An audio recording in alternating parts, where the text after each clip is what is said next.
सर्वमङ्गलमाङ्गल्ये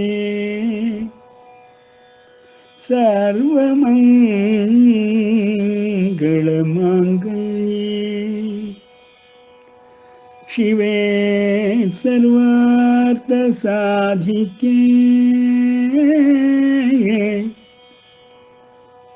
शरण्ये त्र्यंबके देवी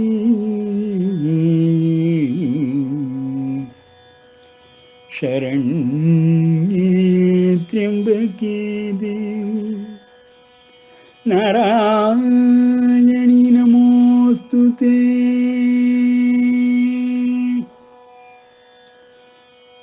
प्रथमं शैलपुत्री च द्वितीयं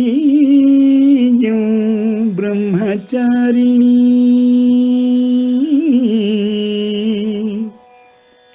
तृतीयं चन्द्रघण्टेति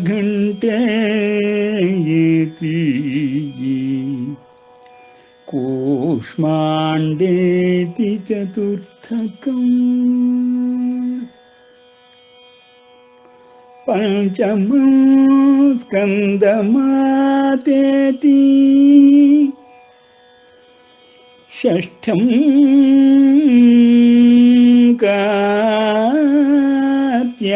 कात्यायिनीति च सप्तमं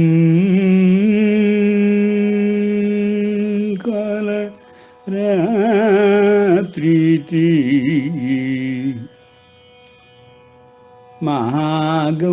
महागौरीति चाष्टमं नवमं सिद्धिदात्री च नवमं सिद्धिदात्री च नवदुर्गा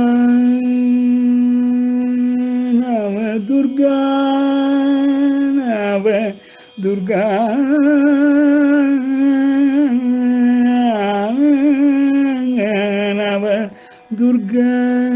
प्रकीर्तिता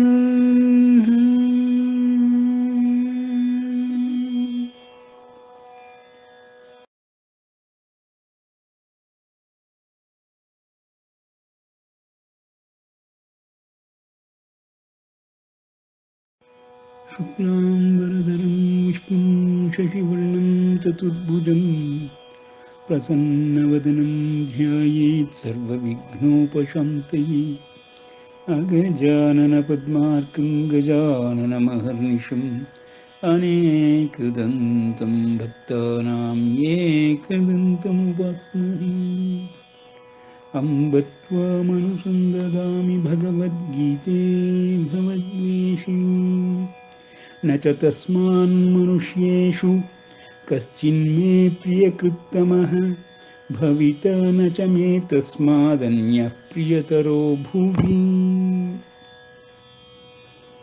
ನಾವು ಇದುವರೆಗೆ ಗೀತಾ ಜ್ಞಾನ ಅಭ್ಯಾಸದ ಸಾಂಖ್ಯಯೋಗದ 40-41ನೇ ಶ್ಲೋಕದಲ್ಲಿದ್ದೇವೆ. ಸಾಂಖ್ಯಯೋಗದಲ್ಲಿ ಪ್ರತಿಯೊಂದು ದೇಹವನ್ನು ಎರಡಾಗಿ ನೋಡಬೇಕು. ಇಂದಿನ ಭಾಷೆಯಲ್ಲಿ ಹಾರ್ಡ್ವೇರ್ ಸಾಫ್ಟ್ವೇರ್ ಎಂಬಂತೆ ಎಂಬುದಾಗಿ ಶ್ರೀಕೃಷ್ಣನು ಸಾಂಖ್ಯಯೋಗದ 16ನೆಯ ಶ್ಲೋಕದಲ್ಲಿ ಆರಂಭಿಸಿ 30ನೆಯ ಶ್ಲೋಕದವರೆಗೆ ವ್ಯವಸ್ಥೆಯಲ್ಲಿರುವಂತಹ ಸಂವಿಧಾನವನ್ನು ತಿಳಿಸಿ ಆ ಸಂವಿಧಾನದಲ್ಲಿ ಸತ್ಯ ಧರ್ಮ ಎಂಬುದರ ಪರಿಚಯವನ್ನು ಮಾಡಿಕೊಟ್ಟು ಸತ್ಯದ ಸಾಕ್ಷಾತ್ಕಾರ ಧರ್ಮದ ಪಥ ಎರಡನ್ನೂ ತಿಳಿಸಿಕೊಟ್ಟ ನಂತರದಲ್ಲಿ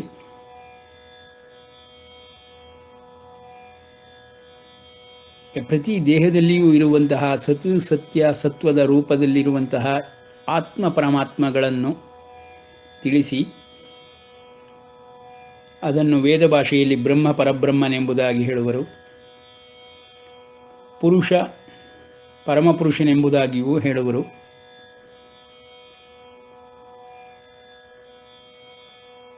ಆತ್ಮನನ್ನು ಪರಮಾತ್ಮನನ್ನು ಆತ್ಮನೆಂದಲೇ ತಿಳಿದುಕೊಳ್ಳುವುದರ ಮೂಲಕವಾಗಿ ಸರ್ವ ಲಕ್ಷಣಗಳನ್ನು ತಿಳಿಸಿದ 15 ಶ್ಲೋಕಗಳಲ್ಲಿ ಪರಮಾತ್ಮನು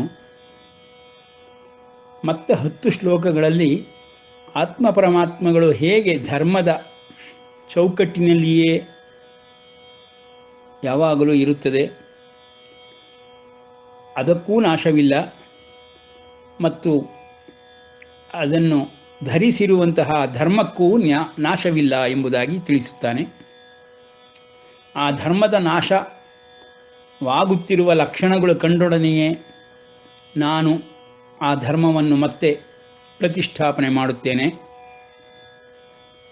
ಎಂಬುದಾಗಿ ಅಭಯವಾಕ್ಯಗಳನ್ನು ಕೊಡುತ್ತಾ ಶ್ರೀಕೃಷ್ಣನ ಅವತಾರ ರೂಪಿಯಾಗಿರುವಂತಹ ಮಹಾವಿಷ್ಣುವು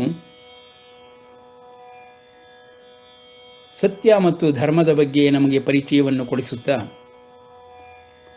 ಈಗ ಬುದ್ಧಿ ಎಂಬ ಉಪಕರಣದಿಂದ ಪ್ರತಿಯೊಂದು ಜೀವಿಯು ಆತ್ಮ ಪರಮಾತ್ಮರನ್ನು ಮತ್ತು ಧರ್ಮವನ್ನು ಹೇಗೆ ತಿಳಿದುಕೊಳ್ಳಬೇಕೆಂಬುದಾಗಿ ತಿಳಿಸಲಾರಂಭಿಸಿದ್ದಾನೆ. ಬುದ್ಧಿಯ ಲಕ್ಷಣವನ್ನು ವ್ಯವಸಾಯಾತ್ಮಿಕ ಬುದ್ಧಿ ಬಹುಶಾಖಾ ಹಿ ಅನಂತಾಶ್ಚ ಬುದ್ಧಯ ಅವ್ಯವಸಾಯಿನಾಂ ಎಂಬುದಾಗಿ 41ನೆಯ ಶ್ಲೋಕದಲ್ಲಿ ಪರಿಚಯಿಸುತ್ತಿದ್ದಾನೆ. ನೋಡಿ, ಈ ಪ್ರಪಂಚವೆಲ್ಲವೂ ವಿಶ್ವವೆಲ್ಲವೂ ಪ್ರತಿಯೊಂದು ಜೀವಿಗೂ ಅರ್ಥವಾಗುತ್ತಿರುವುದಕ್ಕೆ ಕಾರಣಭೂತವಾಗಿರುವಂತಹ ಮೂಲಭೂತವಾದಂತಹ ಸಂವಿಧಾನಾತ್ಮಕವಾದಂತಹ ಈ ಬುದ್ಧಿ ಎಂಬುದೇ ಅಡಿಪಾಯ. ಬುದ್ಧಿಯೇ ಇಲ್ಲದ ವ್ಯಕ್ತಿ, ವಿಷಯ, ವಸ್ತುಗಳು ಇರುವುದಕ್ಕೆ ಸಾಧ್ಯವೇ ಇಲ್ಲ. ಸತ್ ಸತ್ವವೆಂಬುದು ಹೇಗೆ ಎಲ್ಲ ಕಡೆಯೂ ವಿಶ್ವದಾದ್ಯಂತ ಹರಡಿದೆಯೋ, ಸತ್ ಸತ್ಯದ ಜೊತೆಗೆ ಹೇಗೆ ಧರ್ಮವೆಂಬ ಕವಚವು ಸದಾಕಾಲ ಸತ್ಯವನ್ನು ಕಾಪಾಡುತ್ತಲಿದೆಯೋ, ಅದೇ ರೀತಿಯಲ್ಲಿ ಸತ್ಯ ಮತ್ತು ಧರ್ಮಗಳನ್ನು ಅರ್ಥ ಮಾಡಿಕೊಳ್ಳುವುದಕ್ಕಾಗಿ ಪ್ರತಿಯೊಂದು ದೇಹದಲ್ಲಿಯೂ ಬುದ್ಧಿ ಎಂಬುದೊಂದಿದೆ. ಆಧ್ಯಾತ್ಮ ಗ್ರಂಥಗಳಲ್ಲಿ, ಪ್ರಕರಣ ಗ್ರಂಥಗಳಲ್ಲಿ ಆಚಾರ್ಯತ್ರಯರು ಹೇಳಿರುವಂತಹ ನಿಶ್ಚಯಾತ್ಮಿಕ ಬುದ್ಧಿ ಎಂಬ ಒಂದು ವಿವರಣೆಯನ್ನೂ ನೋಡಿದರು. ಪರಮಾತ್ಮನು ಹೇಳುತ್ತಿರುವ ವ್ಯವಸಾಯಾತ್ಮಿಕ ಬುದ್ಧಿ ಬಹುಶಾಖಾ ಹಿ ಅನಂತಾಶ್ಚ ಎಂಬ ವಿವರಣೆಯನ್ನು ನೋಡಿದರು. ಎಲ್ಲವೂ ಶಾಸ್ತ್ರೋಕ್ತವಾಗಿಯೇ ನಡೆಯುತ್ತಿದೆ. ಈ ಬುದ್ಧಿಯ ಸಹಾಯದಿಂದ ಅನೇಕ ವಿಧಗಳು ಉಂಟಾಗಿವೆ ಎಂಬುದನ್ನು ಪರಮಾತ್ಮನೇ ಇಲ್ಲಿ ತಿಳಿಸುತ್ತಿದ್ದಾನೆ. ಎಲ್ಲ ಪ್ರಾಣಿಗಳಿಗಿರುವಂತೆಯೇ ಮನುಷ್ಯನಿಗೂ ಬುದ್ಧಿಶಕ್ತಿ ಎಂಬುದು ಇರುವುದಾದರೂ ಮನುಷ್ಯ ದೇಹದಲ್ಲಿ ಅತ್ಯುತ್ಕೃಷ್ಟ ಅವಸ್ಥೆಯನ್ನು ತಲುಪಿರುವಂತಹ ಈ ಬುದ್ಧಿ ಎಲ್ಲರಿಗೂ ಚಿರಪರಿಚಿತವೇ. ಸ್ಥೂಲ ಜಗತ್ತಿನಲ್ಲಿ ಮಾಡುವ ಸರ್ವಕರ್ಮಗಳಿಗೂ ಬುದ್ಧಿ ಉಪಯೋಗಿಸಿ ಮಾಡಿದಾಗ ಆ ಕರ್ಮಗಳಲ್ಲಿ ಕುಶಲತೆಯನ್ನು ನಾವು ಕಾಣಬಹುದು. ಹೇಗೆ ಬುದ್ಧಿ ಆತ್ಮ ಪರಮಾತ್ಮನೊಡನೆ ಯೋಗವನ್ನು ಹೊಂದುತ್ತದೆಯೋ ಆ ಯೋಗವನ್ನೇ ಕರ್ಮಸು ಕೌಶಲಂ ಎಂಬುದಾಗಿ ಪರಮಾತ್ಮನು ಹೇಳುತ್ತಾನೆ. ಯೋಗ ಕರ್ಮಸು ಕೌಶಲಂ.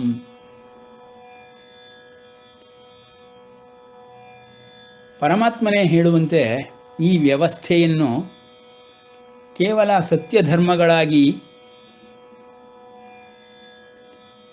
ನೋಡುತ್ತಾ ಇಲ್ಲ, ಕೇವಲ ಸತ್ಯ ಧರ್ಮಗಳಾಗಿ ನಮಗೆ ಕಾಣುತ್ತಲೂ ಇಲ್ಲ. ಕಾರಣವೇನೆಂದರೆ ಮಾಯೆ ಎಂಬುದು ಸತ್ಯವನ್ನು ಸದಾಕಾಲ ಆವರಿಸಿಕೊಂಡಿರುತ್ತದೆ. ಅದನ್ನು ಶಂಕರರು ಅಜ್ಞಾನವೆಂಬುದಾಗಿಯೂ ಅವಿದ್ಯೆವೆಂಬುದಾಗಿಯೂ ವರ್ಣಿಸಿದ್ದಾರೆ. ಆದರೂ ನಂತರದ ದಿನಗಳಲ್ಲಿ ಆದಿಶಂಕರರು ಮಾಯಾಶಕ್ತಿಯನ್ನೇ ಶಕ್ತಿ ದೇವತೆಯನ್ನಾಗಿ ಹಾಡಿ ಹೊಗಳಿದ್ದಾರೆ. ಶಕ್ತಿ ದೇವತೆಯನ್ನೇ ಮಾತೃದೇವತೆ ಎಂಬುದಾಗಿ ಸಕಲ ಶ್ಲೋಕಗಳನ್ನು ರಚಿಸಿ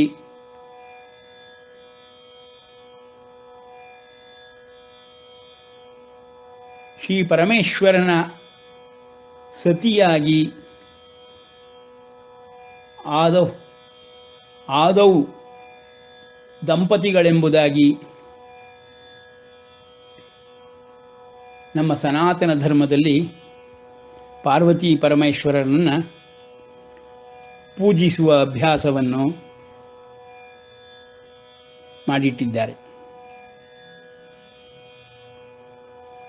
ಈ ಮಾಯಾಶಕ್ತಿ ಎಂಬುದರ ಬಗ್ಗೆ, ದೇವತೆಗಳ ಬಗ್ಗೆ, ತ್ರಿಮೂರ್ತಿಗಳ ಬಗ್ಗೆ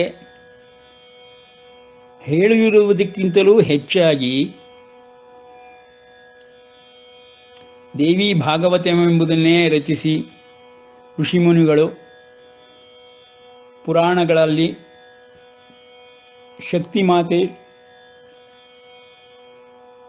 ಶಕ್ತಿಮಾತೆಯ ಹಲವು ವಿಧಗಳನ್ನು, ರೀತಿ ನೀತಿಗಳನ್ನು ಹಾಡಿ ಹೊಗಳಿದ್ದಾರೆ.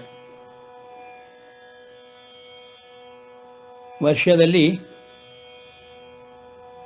ಶಕ್ತಿಮಾತೆಯ ಮಹಿಮೆಗಳ ಸಂಭ್ರಮಾಚರಣೆಯೇ ನವರಾತ್ರಿಗಳಾಗಿ ನಡೆಯುತ್ತದೆ. ಮಹಾಲಕ್ಷ್ಮಿ, ಮಹಾಕಾಳಿ, ಮಹಾಸರಸ್ವತಿ, ಸಾಮಾನ್ಯವಾಗಿ ಮಹಾದೇವಿ ಎಂಬ ಅರ್ಥದಲ್ಲಿ ಪೂಜೆ, ಉಪಾಸನೆ ಎಲ್ಲವೂ ಆದಿಯಿಂದಲೂ ನಡೆದುಕೊಂಡು ಬಂದಿರುವಂತಹ ಈ ಸನಾತನ ಧರ್ಮ.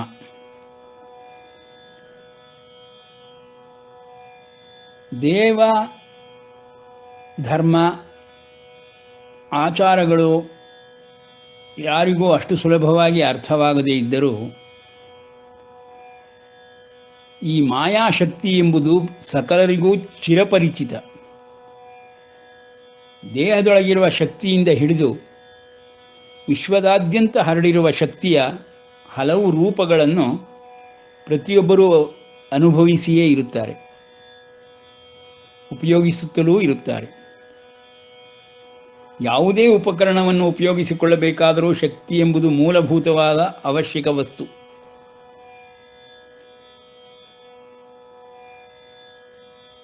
ಇಂದಿನ ವಿಜ್ಞಾನ ಯುಗದಲ್ಲಿಯೂ ಶಕ್ತಿಯ ಸಹಾಯವಿಲ್ಲದೆ ಯಾವುದೂ ನಡೆಯುವುದಿಲ್ಲ. ಇಂಧನ ಶಕ್ತಿಯಾಗಲಿ, ಹಲವು ರೂಪಗಳಿಂದ ಮೂಲವಾಗಿ ಬಂದಿರುವಂತಹ ಶಕ್ತಿಗಳಾಗಲಿ, ಎಲ್ಲರೂ ತಿಳಿದಿರುವಂತೆ ವಿದ್ಯುತ್ ಶಕ್ತಿಯಾಗಲಿ, ಎಲ್ಲ ಶಕ್ತಿಗಳ ಹಲವು ಲೀಲೆಗಳನ್ನು ನಾವು ಸತ್ಯವಾಗಿ ನೋಡುತ್ತಿರುತ್ತೇವೆ. ಈ ಎಲ್ಲ ಶಕ್ತಿಗಳನ್ನು ಆದಿಮೂಲನಲ್ಲಿ ಮಾಯಾಶಕ್ತಿ ಎಂಬುದಾಗಿ ನಾವು ನೋಡುತ್ತೇವೆ.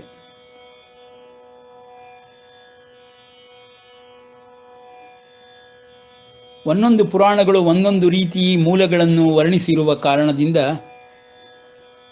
ಮತ್ತು ಎಲ್ಲ ದೇವತೆಗಳಿಗೂ ಪ್ರಾಧಾನ್ಯತೆಯನ್ನು ಕೊಟ್ಟಿರುವುದರಿಂದ ಆಯಾಯ ಪುರಾಣಗಳಲ್ಲಿ ಆಯಾಯ ದೇವತೆಗಳೇ ಕೇಂದ್ರ ಬಿಂದುಗಳಾಗಿ ಶಕ್ತಿ ಕೇಂದ್ರಗಳಾಗಿ ನಮ್ಮ ಸನಾತನ ಧರ್ಮದಲ್ಲಿ ಹೊರಹೊಮ್ಮಿದ್ದಾರೆ. ಎಲ್ಲ ರೀತಿಯ ಶಕ್ತಿಗಳನ್ನು ಈ ದೇಹದೊಳಗಲೆಯೇ ಕಾಣಬೇಕು ಎಂಬುದಾಗಿ ಶ್ರೀಕೃಷ್ಣನು ಭಗವದ್ಗೀತೆಯಲ್ಲಿ ಆದಿಯಿಂದಲೂ ಅಂತ್ಯದವರೆಗೂ ದೇಹದ ಅಂತರಂಗದ ರಚನೆಯಲ್ಲಿಯೇ ಎಲ್ಲವನ್ನು ತಿಳಿಸಿಕೊಡುತ್ತಿದ್ದಾನೆ. ಹಾಗಾಗಿ ಸಕಲ ಶಕ್ತಿಗಳು ಈ ದೇಹದಲ್ಲಿಯೇ ಅಡಗಿದೆ. ಒಂದೊಂದು ಕೇಂದ್ರದಲ್ಲಿ, ಒಂದೊಂದು ನಾಡಿಗಳಲ್ಲಿ, ಒಂದೊಂದು ಚಕ್ರಗಳಲ್ಲಿ ಇರುವಂತಹ ಈ ಶಕ್ತಿ ಕೇಂದ್ರಗಳು ಇಡೀ ದೇಹವನ್ನೇ ನಿಯಂತ್ರಿಸುತ್ತಿರುತ್ತದೆ.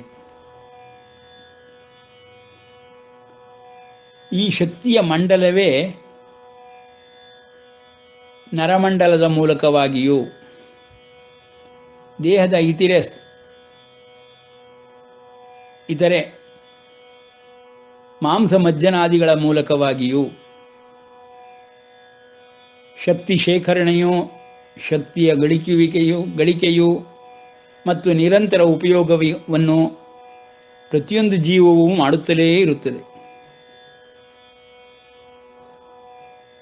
ಈ ಶಕ್ತಿಯು ಪ್ರತಿಯೊಂದು ಕಣಕಣದಲ್ಲಿಯೂ ಹರಡಿರುತ್ತದೆ. ಆ ಶಕ್ತಿಯನ್ನು ಕಣಕಣದಿಂದ ಬೇರ್ಪಡಿಸಿ ಬಿಟ್ಟರೆ ಆ ಕಣಕಣವು ಸತ್ತು ಹೋಗುತ್ತದೆ. ಹೀಗೆ ನಿರಂತರವಾಗಿ ದೇಹದಾದ್ಯಂತ ಹರಡಿರುವಂತಹ ಈ ಶಕ್ತಿ ಹಲವು ರೂಪಗಳಿಂದ, ಹಲವು ಪ್ರಕಾರಗಳಿಂದ ತಿಳಿಯಲ್ಪಡುತ್ತದೆ. ಅದನ್ನೇ ಶ್ರೀಕೃಷ್ಣನು ದೇಹದ ಒಳಗಿನ ರಚನೆಯ ವಿಷಯದಲ್ಲಿ ಮಾಯಾಶಕ್ತಿ ಎಂಬುದಾಗಿ ತಿಳಿಸುತ್ತಾನೆ. ಎಲ್ಲವೂ ಸಂಕೇತ ಮಾತ್ರದಿಂದಲೇ ನಾವು ವೇದಾದಿ ಕಾಲಗಳಿಂದಲೂ ಶಾಸ್ತ್ರೋಕ್ತವಾಗಿರುವುದರಿಂದಲೂ ಆ ಎಲ್ಲ ಶಕ್ತಿಗಳನ್ನು ಮಂತ್ರದಿಂದ ನಾವು ವಶೀಕರಣ ಮಾಡಿಕೊಳ್ಳಬಹುದೆಂಬುದನ್ನು ಈ ಮಂತ್ರಜ್ಞಾನವನ್ನು, ಶಕ್ತಿ ಜ್ಞಾನವನ್ನು, ದೇವತಾದಿಗಳ ದಿವ್ಯ ಲೋಕಗಳ ಜ್ಞಾನವನ್ನು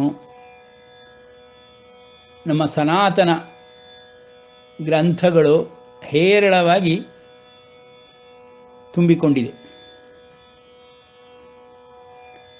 ಆ ದಿಸೆಯಲ್ಲಿ ನೋಡಿದಾಗ ಅತ್ಯಂತ ಪುರಾತನವಾದಂತಹ ಈ ಜ್ಞಾನ ವಿಜ್ಞಾನ ಯೋಗದಲ್ಲಿ 7ನೇ ಅಧ್ಯಾಯದಲ್ಲಿ ಪರಮಾತ್ಮನು ತಿಳಿಸಿರುವಂತೆ ಮಾಯಾ ಶಕ್ತಿಯ ಬಗ್ಗೆ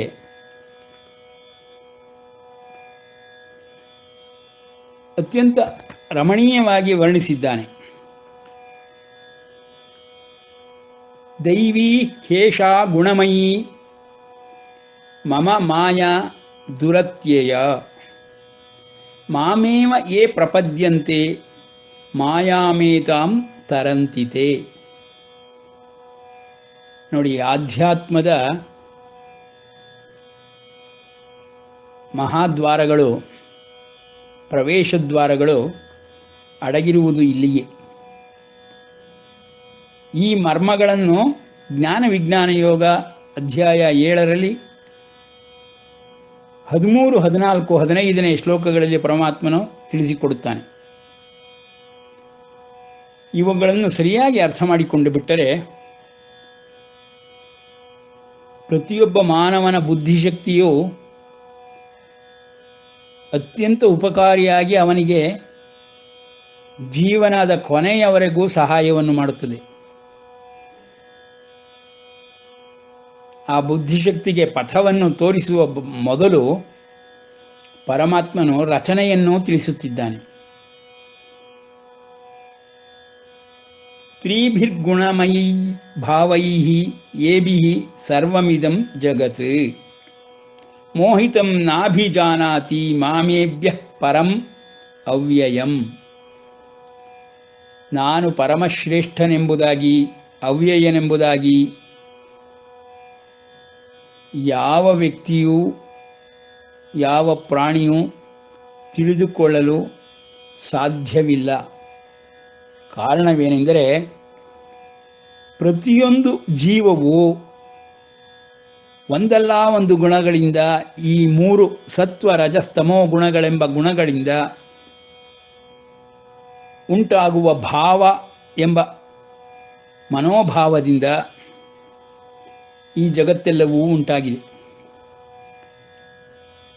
ಮನೋಭಾವವಿಲ್ಲದೆ ಯಾವುದೂ ಅರ್ಥವಾಗುವುದಿಲ್ಲ. ಮನೋಭಾವಕ್ಕೆ ಪ್ರಾಮುಖ್ಯತೆಯನ್ನು ಕೊಡುವುದರ ಮೂಲಕ ಪರಮಾತ್ಮನು ಹೃದಯವಂತಿಕೆಯನ್ನು, ಸಹೃದಯತ್ವವನ್ನು ಎತ್ತಿ ಹಿಡಿದಿದ್ದಾನೆ. ಬುದ್ಧಿಗಿಂತಲೂ ಭಾವವೆಂಬುದು ಶ್ರೇಷ್ಠವಾದುದು. ಭಾವವಿಲ್ಲದೆ ಮನಸ್ಸಿಲ್ಲ, ಮನಸ್ಸಿಲ್ಲದೆ ಭಕ್ತಿ ಇಲ್ಲ. ಭಾವವಿಲ್ಲದ ಭಕುತಿ ಅದು ಕುಹಕ ಯುಕುತಿ. ಯುಕುತಿ ಎಂದರೆ ಬುದ್ಧಿಯ ಮರ್ಮಗಳು. ಬುದ್ಧಿಯನ್ನು ಯುಕ್ತವಾಗಿ ಉಪಯೋಗಿಸುವಂತಹ ಸನ್ನಿವೇಶಗಳಲ್ಲಿ ಬುದ್ಧಿಯುಕ್ತ ಎಂಬುದಾಗಿ ಹೇಳುತ್ತೇವೆ. ಅದನ್ನೇ ಯೋಗವೆಂಬುದಾಗಿ ಹೇಳುತ್ತಾರೆ. ಯುಕ್ತತಮ ಎಂದರೆ ಯೋಗಿ ಎಂಬ ಅರ್ಥ. ಸೊ ಭಾವ ಮತ್ತು ಮನಸ್ಸುಗಳು ಇಲ್ಲದೆ ಬುದ್ಧಿ ಎಂಬುದು ಶುಷ್ಕ, ಪ್ರಯೋಜನಕ್ಕೆ ಬಾರಂತಹ ವಸ್ತು. ಆ ಕಾರಣದಿಂದ ಜಗತ್ತೆಲ್ಲವೂ ಮನಸ್ಸು ಮತ್ತು ಭಾವಗಳಲ್ಲಿ ಅಡಗಿದೆ.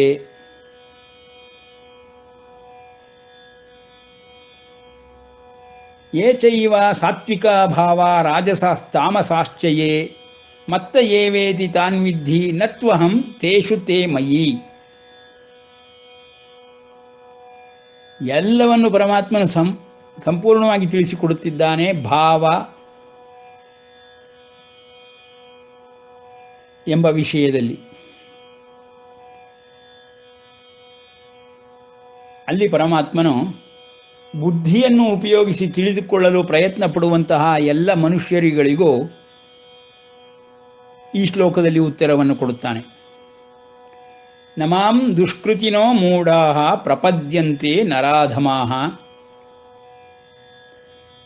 ಮಾಯಯ ಅಪಹೃತ ಜ್ಞಾನ ಆಸುರಂ ಭಾವಮಾಶ್ರಿತಃ. ಮಾಯೆ ಎಂಬ ಶಕ್ತಿಯಿಂದ ಅಪಹೃತ ಜ್ಞಾನರಾದರೆ, ಎಲ್ಲ ಜ್ಞಾನವನ್ನು ಮಾಯೆಯಿಂದ ಅಪಹರಿಸಲ್ಪಟ್ಟರೆ ಅಂತಹ ವ್ಯಕ್ತಿಯು ಆಸುರಿ ಭಾವವನ್ನು ಹೊಂದುತ್ತಾನೆ. ಉದಾಹರಣೆ ಏನಪ್ಪ?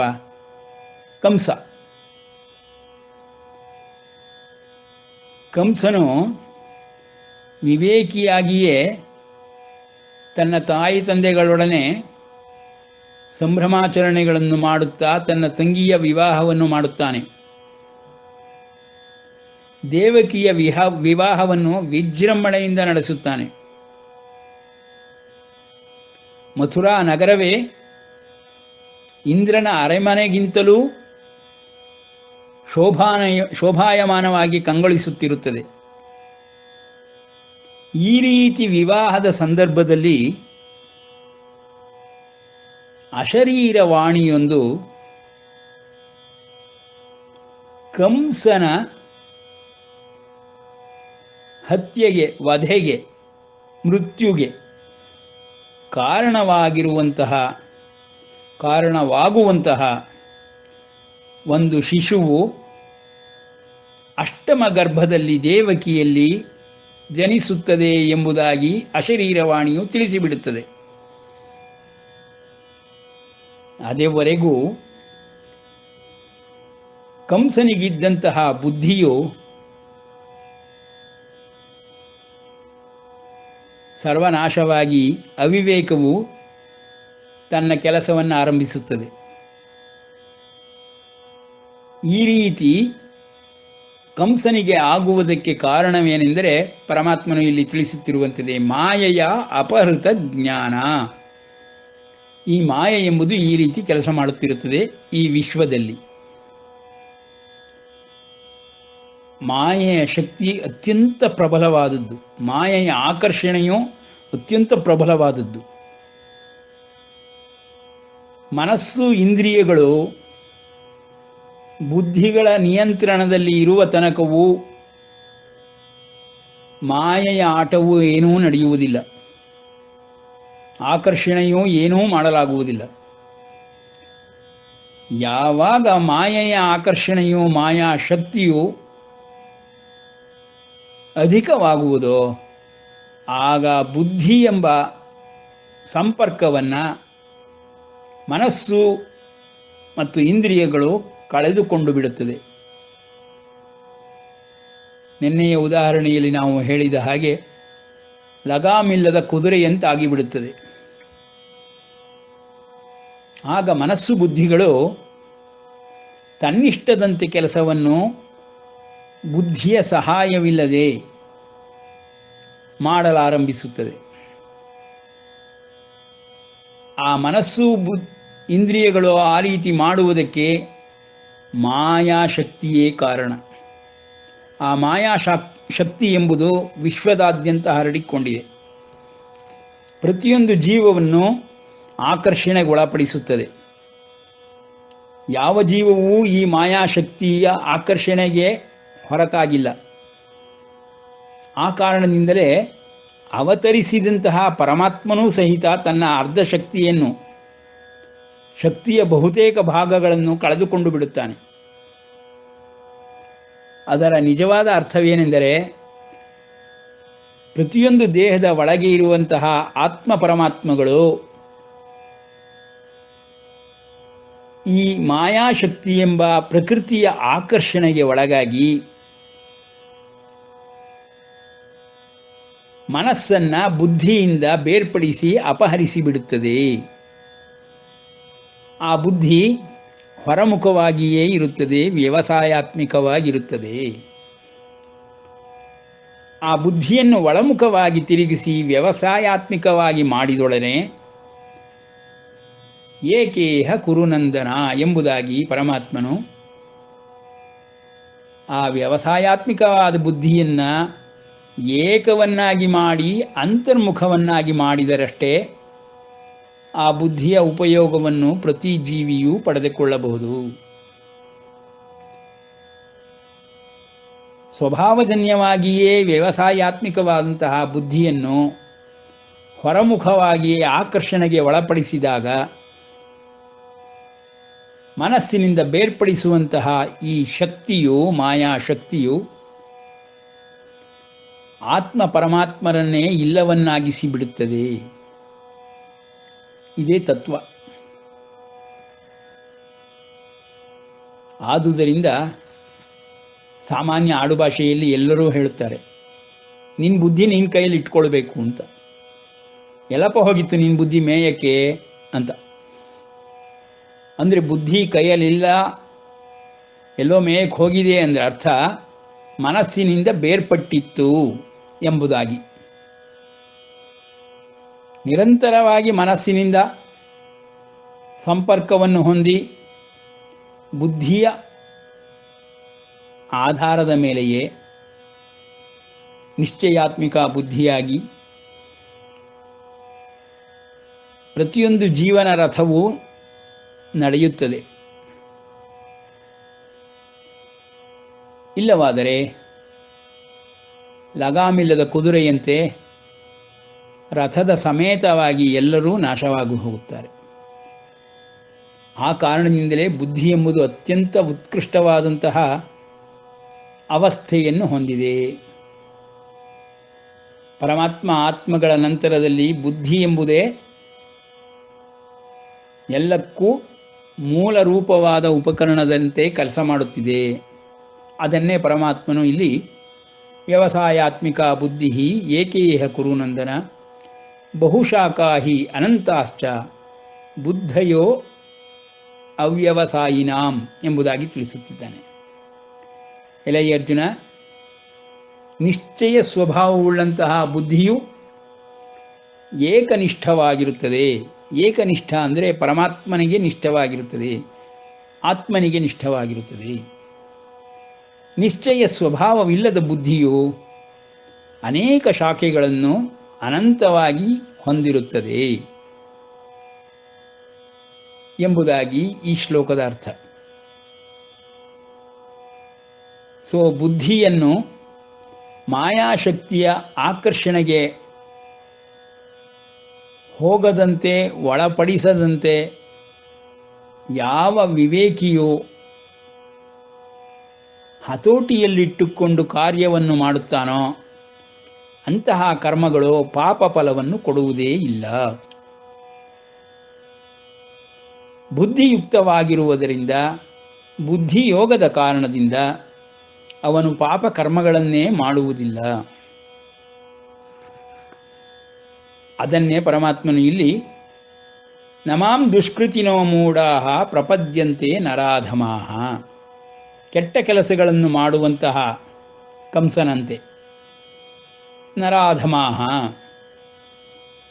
ಪಾಪ ಅವರ ಬುದ್ಧಿ ಏನಾಗಿರುತ್ತಪ್ಪ, ಮಾಯೆಯ ಅಪಹೃತ ಜ್ಞಾನ, ಮಾಯೆ ಎಂಬ ಪ್ರಕೃತಿ ಆಕರ್ಷಣೆಗೆ ಒಳಪಟ್ಟು ಅವರ ಒಂದು ಆತ್ಮ ಪರಮಾತ್ಮ ಜ್ಞಾನವನ್ನು ಅಪಹರಿಸಿ ಬಿಡುತ್ತದೆ. ಆತ್ಮ ಪರಮಾತ್ಮನ ವಿಷಯದಲ್ಲಿ ಅಜ್ಞಾನ ಆವರಿಸಿಕೊಂಡು ಬಿಡುತ್ತದೆ.